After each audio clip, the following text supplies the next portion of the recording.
Bismillahirrahmanirrahim. Saya ingin mengajak tuan-tuan melihat perang Iran Amerika ini dari dua sudut. Pertama, kezaliman Amerika. Amerika ini adalah satu kerajaan yang zalim, yang sangat zalim. Kita tahu sejarah mereka masuk ke Amerika itu sendiri. Mereka membunuh penduduk asli, orang asli Amerika yang mereka panggil Red Indian. Sehingga sekarang ini Red Indian, orang asli Amerika tu hanya 1% daripada rakyat Amerika. Lebih kurang 3 juta sahaja. No? Itu di antara kezaliman yang besar yang dah jadi sejarah. Dan dalam sejarah moden ini kita tengok Amerika, mereka menzalimi kerajaan-kerajaan yang tidak mahu ikut telunjuk mereka. Seperti Cuba, El Salvador, Venezuela. Baru-baru ni di Venezuela, mereka tangkap presiden. Selalunya mereka akan bunuhlah. Di negara-negara Islam lebih-lebih lagi dah. Yaman, Iraq hancur sekarang daripada kezaliman Amerika. Lebanon, Syria, Libya, mereka bunuh presiden Muammar Gaddafi. Mesir, apa semua tu di antara negara-negara yang dizalimi oleh Amerika. Boleh kata setiap tahun ada sahaja kekejaman, kezaliman yang Amerika lakukan kepada penduduk dunia. Sekarang mereka serang Iran. Mereka datang daripada jauh. Iran bukan jiran mereka. Mereka datang daripada jauh, bawa segala kelengkapan perang, dan mereka menghasut negara-negara Arab, memberi mereka tapak untuk mereka bina kekuatan mereka. Dan sekarang mereka dah rasa kuat, mereka menyerang Iran. Ini jahatnya Amerika.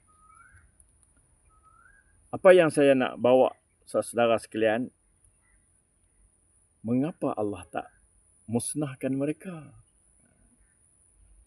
Bukankah Allah tidak suka kepada kezaliman? Kan? Itu persoalan yang mungkin ada dalam jiwa manusia lah. Pasal apa ni? Pasal apa? Sedangkan wallahu la yuhibbuz zalimin. Allah tak suka kepada kezaliman. Orang yang melakukan kezaliman, Allah tak suka. Kalau ikut kita, timpalah kecelakaan, kemusnahan, biar hancur Amerika, biar hancur Rumah Putih. Kena bom kah, kena langak kapal terbang kah, ada tanker kah yang pergi belah Rumah Putih tu, itu di antara benda-benda yang ada dalam benak kita lah. Bagilah hancur. Tetapi Allah tangguh kemusnahan Amerika. Allah berfirman dalam surah Al-Kahfi ayat 58. A'udzubillahi minasyaitonirrajim. Wa rabbukal ghafuru dzur rahmah. Law yu'akhidhuhum bima kasabu la'ajjala lahumul azab. Bal lahum maw'idun lan yajidu min dunihi maw'ila. Dan Tuhan engkau Maha Pengampun dan memiliki rahmah, kesian belas. Itu di antara sebabnya. sekiranya Allah nak timpakan kepada mereka azab kerana kesalahan mereka, kerana kezaliman mereka, kerana kejahatan mereka, la'ajjala lahumul azab. Tentu Allah Ta'ala segerakan timpakan azab kepada mereka. Tetapi ballahum mau'idun. Tetapi Allah telah janji bagi mereka, telah tentukan masa kemusnahan mereka. Hak ni yang kita tunggu ni. Lan yajidu min dunihi mau'ila. Pada masa itu mereka tidak dapat pelindung lagi. Tak ada siapa pun yang boleh melindungi mereka.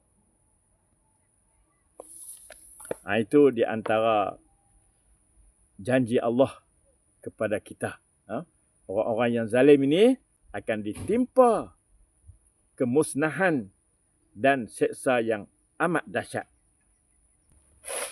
Mungkin kali ini adalah masanya, masa kehancuran Amerika itu akan tiba kali ini. Hak tu kita tak tahulah. Tapi kita doakanlah. Kita doakan supaya mereka akan diazab atas kezaliman mereka, atas kejahatan mereka, terutamanya ke atas orang-orang Islam. Baik, sudut yang kedua. Apakah Iran akan menang? Ini persoalan. Dan juga kita mengharapkan Iran menang. InsyaAllah Iran akan menang. Kerana apa? Kerana pertolongan Allah. Pertolongan Allah akan datang ketika tidak ada lagi pertolongan makhluk. Eropah tak mau membantu, tak mau tolong. Orang Arab, sekeliling Arab tu, negara-negara Islam tak mau tolong Iran. Malah mereka menolong Amerika pula. Dari segi moral, kerajaan-kerajaan mereka dah nyatakan mereka menolong Amerika. Mereka mengutuk Iran dalam perang ini. Negara-negara Islam yang lain tak tolong.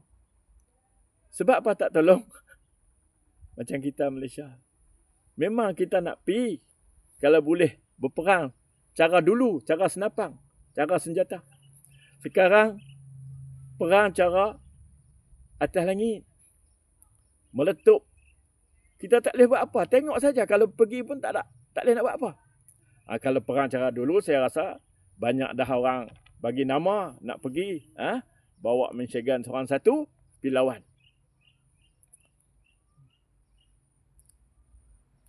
Maknanya tidak ada pertolongan lagi. Kita tak mampu tolong. Kita tak mampu tolong. Negara-negara kecil yang lain, bukan saja kita, tak mampu tolong juga. Jadi tidak ada siapa yang menolong Iran untuk menghadapi, untuk menghadap kezaliman Amerika ini. Tidak ada siapa yang menolong Iran dalam suasana perang sekarang. Jadi, maka pertolongan Allah lah yang akan tiba. Dan kita harap orang-orang Iran bertawakal kepada Allah. Kerajaan Iran bertawakal kepada Allah untuk menghadapi Amerika yang kejam ini. Pertolongan Allah akan tiba seperti mana perang Badar. Ingat tuan-tuan, perang ini berlaku dalam bulan Ramadan. Perang Badar berlaku dalam bulan Ramadan. 313 orang. Rasulullah berdoa mengangkat tangan yang tinggi. Berdoa agar Allah bantu tentera-tentera Badar ni. Maka Allah menurunkan tenteranya. Tentera daripada malaikat membantu orang-orang Islam. Rasulullah dan sahabat-sahabat Rasulullah menghadapi kaum Quraisy yang zalim, yang bilangannya 3 kali ganda lebih banyak daripada orang-orang Islam. Maka sekarang dalam keadaan dunia semua boikot, ada yang tak mau bantu, ada yang tak boleh nak bantu, maka insya-Allah kita yakin Iran akan mendapat pertolongan Allah. Allah berfirman, "Mata nasrullah, ala inna nasrullahi qarib." Bila pertolongan Allah, ingatlah sesungguhnya pertolongan Allah itu sudah dekat. Apabila pertolongan Allah tiba, maka tidak ada siapa yang boleh sekat pertolongan Allah. Amerika dan Israel tidak akan mampu menyekat pertolongan Allah kepada Iran. Dan insya-Allah pada masa itu kita boleh bergembira. Mungkin tuan-tuan, peperangan ini yang menyebabkan kita boleh masuk ke Masjidil Aqsa. Mungkin peperangan ini akan memberi harapan cerah Palestin merdeka. Moga-moga doa kita diterima oleh Allah Subhanahu wa taala dan Allah menghancurkan Amerika dan sekutu-sekutunya. Wallahu a'lam.